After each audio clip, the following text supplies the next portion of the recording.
Olá, tudo bem? Uma satisfação estar aqui nessa manhã, no nosso Congresso Brasileiro do Instituto Brasileiro de Direito de Família, do nosso IBDFAM. E meu nome é Luciana Faísca Narrais e agora na condição de presidente da Comissão de Jurisprudência do IBDFAM, trouxe aqui algumas colegas do nosso estado de Santa Catarina, a professora Doris Guilardi, da Universidade Federal, a doutora Ana Paula, nossa presidente agora do IBDFAM Santa Catarina, e a doutora Patrícia Fontanella, nossa colega professora, doutora em Lisboa, a professora Doris também, doutora em Direito aqui. Estamos aqui para trabalhar sobre um tema muito importante quando nós falamos sobre jurisprudência, que é a questão do acesso à íntegra das decisões, dos acórdãos que julgam os casos de direito de família. Nós temos em nosso estado, Santa Catarina, a restrição ao acesso, nós conseguimos acesso apenas à ementa, e não só em nosso estado, mas em outros estados da federação, nós temos essa questão, né? Então, existe aí um debate sobre a privacidade, o sigilo que é necessário no direito de família, mas, por outro lado, a importância de termos acesso ao conteúdo das decisões judiciais. Né? Os tribunais superiores, por exemplo, ainda em matéria de família, nos dão acesso à íntegra, o que é importante. Então, trouxe aqui as colegas a debate para que a gente possa falar sobre esse assunto. Professora Doris, vamos começar com a doutora Ana Paula, né?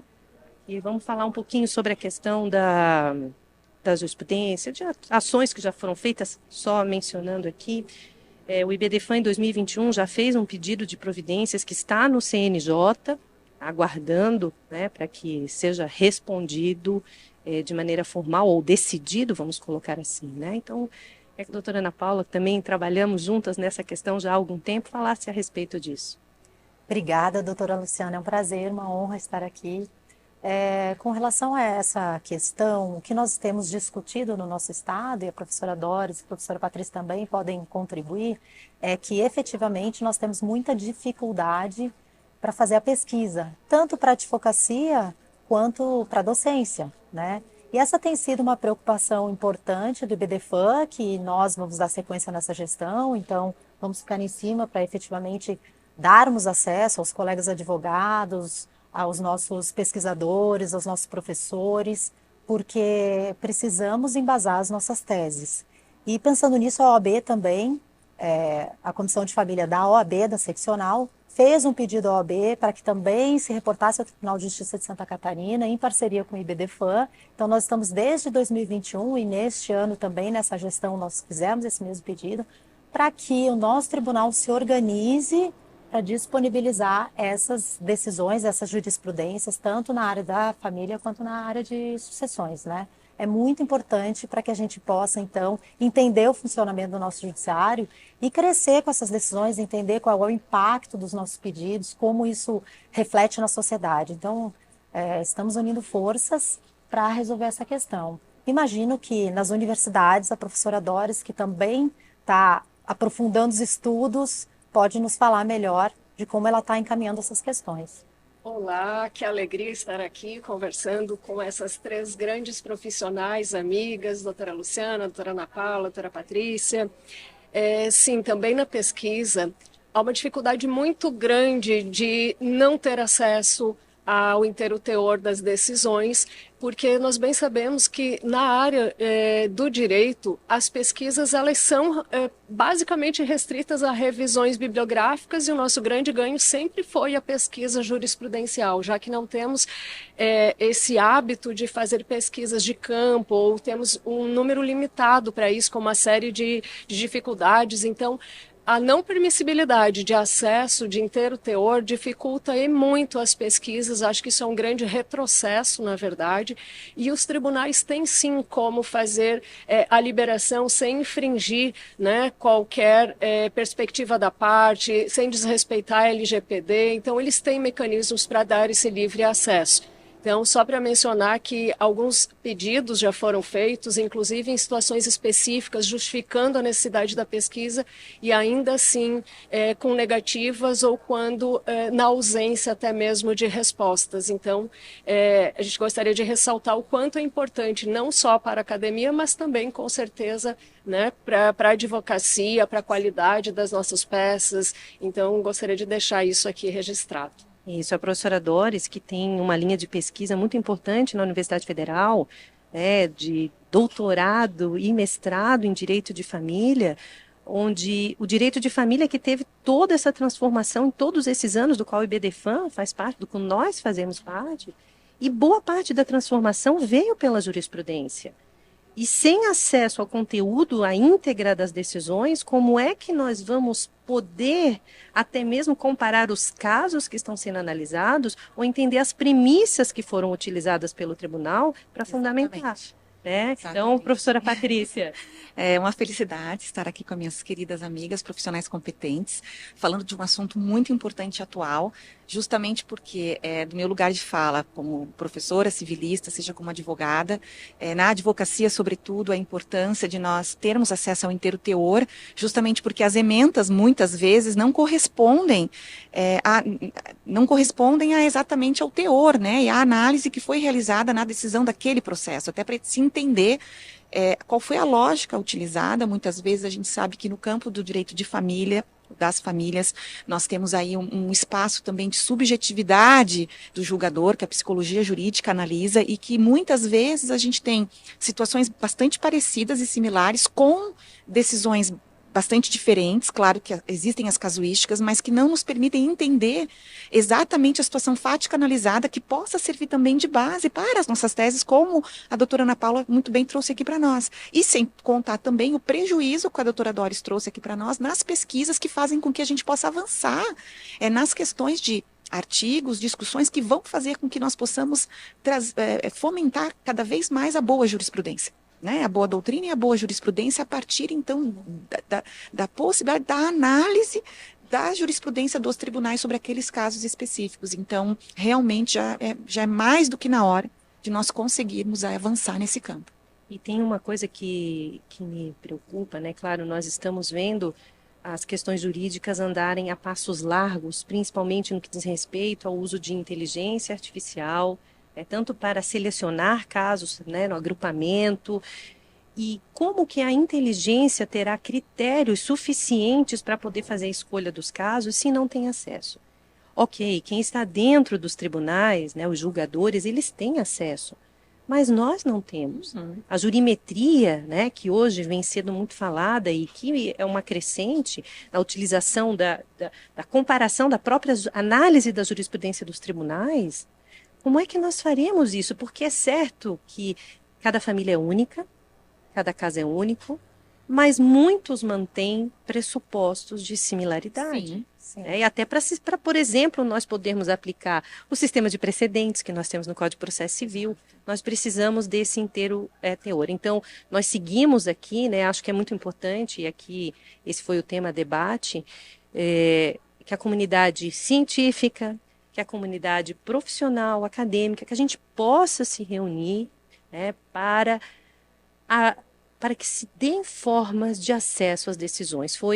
Acho que há poucos anos, por exemplo, em Santa Catarina, nós tivemos acesso à íntegra. Sim. Fazem poucos anos, foi mais ou menos no período, né, naquela época em que a gente que fez o pedido já ao tribunal também, mas também hoje o IBDFAN, num sentido muito macro, né, não está apenas em Santa Catarina, mas em todos os estados que têm essa mesma situação fazendo requerimento. Eu acho importante lembrar que a advocacia hoje também trabalha com essa oxigenação de ideias, né? Então, muito da nossa advocacia, que era baseada em artigo de lei, hoje é baseada em precedentes de jurisprudência. Nós estamos trazendo casos reais, precedentes enunciados para aplicar nos nossos processos. Então, não basta mais a lei, não basta mais o artigo de lei. E essa pesquisa é fundamental, esse acesso à jurisprudência é fundamental para que a gente possa, então, fazer um bom trabalho e evoluir, assim como a advocacia das famílias e sucessões está evoluindo rapidamente. Isso. Exatamente, inclusive porque o Código Civil, nós sabemos que a técnica legislativa utilizada neste código, ela, ao lado da técnica legislativa casuística, nós temos inúmeras cláusulas gerais, né, que passam aí, a partir da análise, a sua aplicação, ela só vai se dar a partir da análise do magistrado ao caso concreto, para que ele possa aplicar a regra. Então, nós temos, por exemplo, em família, união estável. Nós precisamos, para entender aquela ementa, entender o caso, muitas vezes, para compreender do porquê que foi considerado namoro qualificado, por exemplo, e não uma união estável. E muitas vezes na ementa a gente não consegue compreender até justamente como eu disse antes, né? Para que nós possamos aí auxiliar a partir da boa doutrina e a boa jurisprudência, né? Que nós consigamos trazer luzes aí a temas que são muito controversos ainda hoje, né? No nosso direito.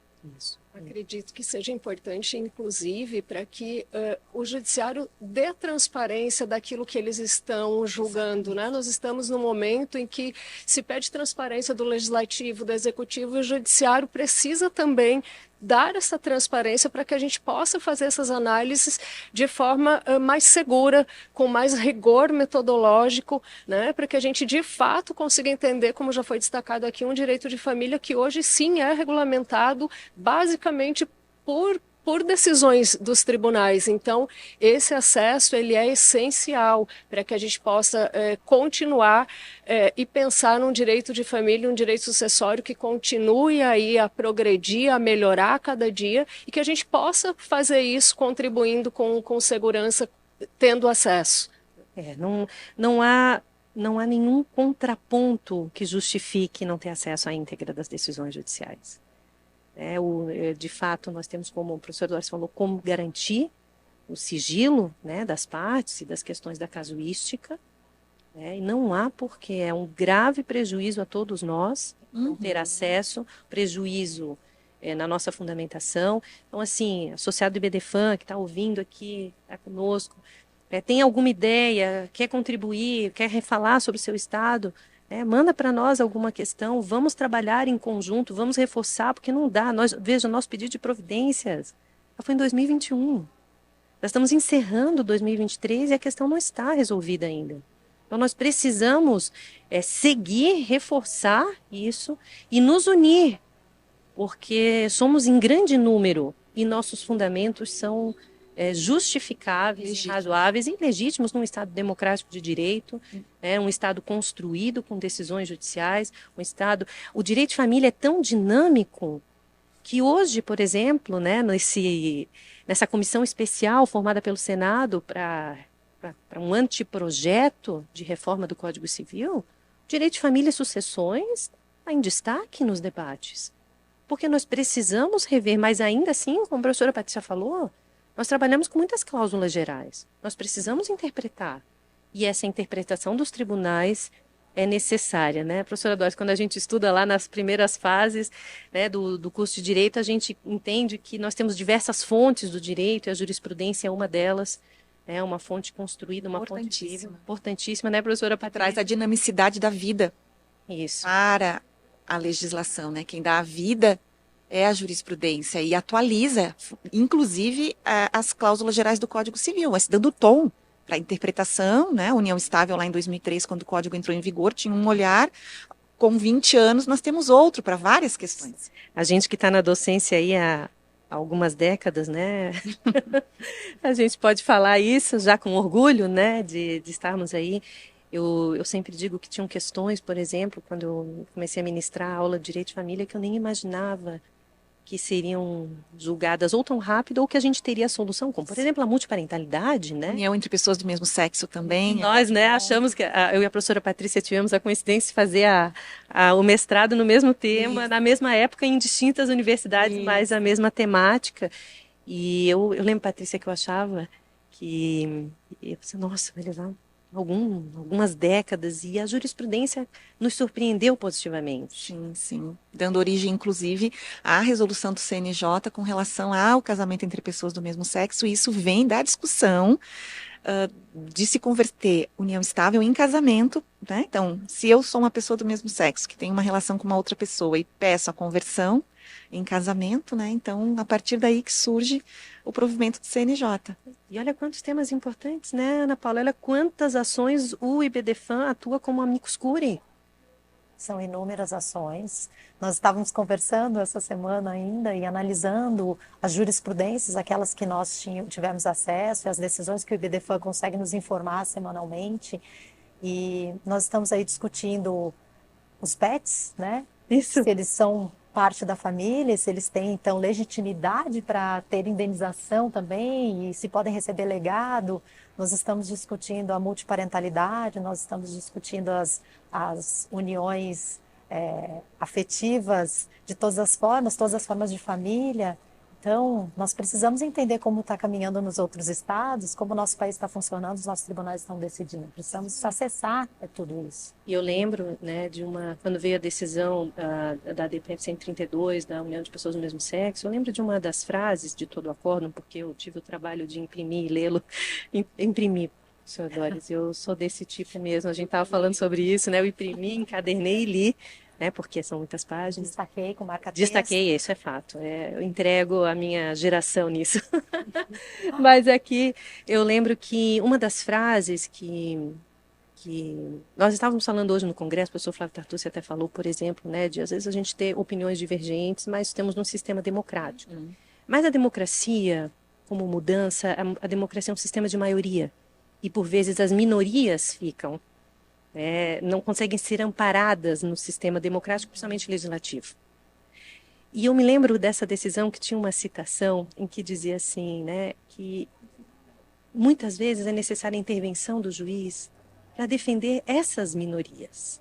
Então, a jurisprudência, como um importante fator, precisa trabalhar com o direito às minorias. E nós ficarmos apenas na ementa é ficar na superfície. Então, se nós queremos, como nós já temos, como o IBDFAN se orgulha em dizer que nós temos um dos direitos de família mais avançados do mundo, com debate, nós somos hoje o maior instituto do mundo de direito de família. Nós não podemos ficar na superfície, nós precisamos ir muito mais. Exatamente. Desculpa, só premissa básica, né, que a gente ensina aos alunos: não faça pesquisa apenas com as ementas. Então, hoje realmente complicou, porque se a gente não tem acesso, nós somos obrigados a ficar com as ementas. Exato, exato. E é a ciência do direito quem perde, porque, na verdade, a evolução, né, do que nós trabalhamos, e para termos aí uma evolução da ciência do direito, nós vamos precisar ter, sem dúvida nenhuma, pesquisas sérias que vão envolver necessariamente a análise do inteiro teor. Isso. Então, quero agradecer estarmos todos aqui, vocês contribuírem conosco, fazemos todas parte aqui do IBDFAN, estamos contribuindo e, de novo, repito, estamos à disposição e precisamos unir forças para concluir aí esse trabalho e finalmente podermos ter acesso à íntegra das decisões judiciais que dizem respeito a direito de família, infância e juventude, e entre esses temas. Agradeço o convite também, professora Luciana. Obrigada, doutora Luciana, foi um prazer. Muito obrigada. Até mais.